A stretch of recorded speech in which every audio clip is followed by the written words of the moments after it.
Welcome back to my channel. You already know what to do. Don't forget to hit the subscribe button. In today's video, we will be making fenugreek, rosemary, cloves DIY spray, which means that this video is going to be very quick. You're going to need rosemary leaves, fenugreek seeds, and of course, cloves. Don't forget your mason jar or whatever container you're going to use. All measurements will be in the description box, so you can always go back if you want to get the same quantity that I got. Just check back in the description box. I started by putting all my ingredients into the mason jar, my fenugreek, my rosemary, my cloves, and then I'm going to just go ahead and add water. I'm going to put water up to the top of the mason jar or my container because I want a lot of this spray, and I'm just going to cover it and let it sit in a dry, dark place for a couple of days.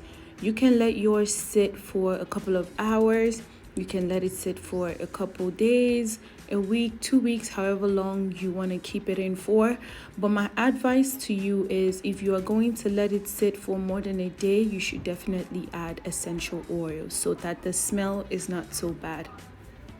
I let mine sit for 5 days, and I said I should have added my essential oils so that when I opened it, it would have had a better smell than it did. But what I'm going to go ahead and do is just strain it. You already know what to use to strain it. You could use a wig cap. You could use your strainer, whatever you're going to use. So I'm just going to go ahead and strain mine, after which I'm going to add peppermint oil. You could add whatever essential oil that you want to add. I just love using peppermint oil because it soothes my scalp and it promotes hair growth. I also don't like to add a lot of essential oil. I like to add 1 to 2 oils just to keep it simple. But you could go ahead and add as many oils as you want to.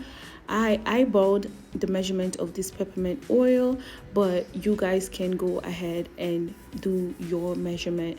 Then I'm going to transfer it into my spray bottle, and that is the end. I will be using this spray 2 to 3 times a week. You guys can use it every other day as well. When you use it, you want to massage it into your scalp. I also use this spray even while I have box braids. And that's about it. We've come to the end of the video. Don't forget to like, share, comment, and subscribe. Tell a friend to tell a friend. Feel free to reach out to me on all my social media platforms. If you have any questions, I'll gladly answer them. Thank you, and I'll see you in the next one. Bye-bye.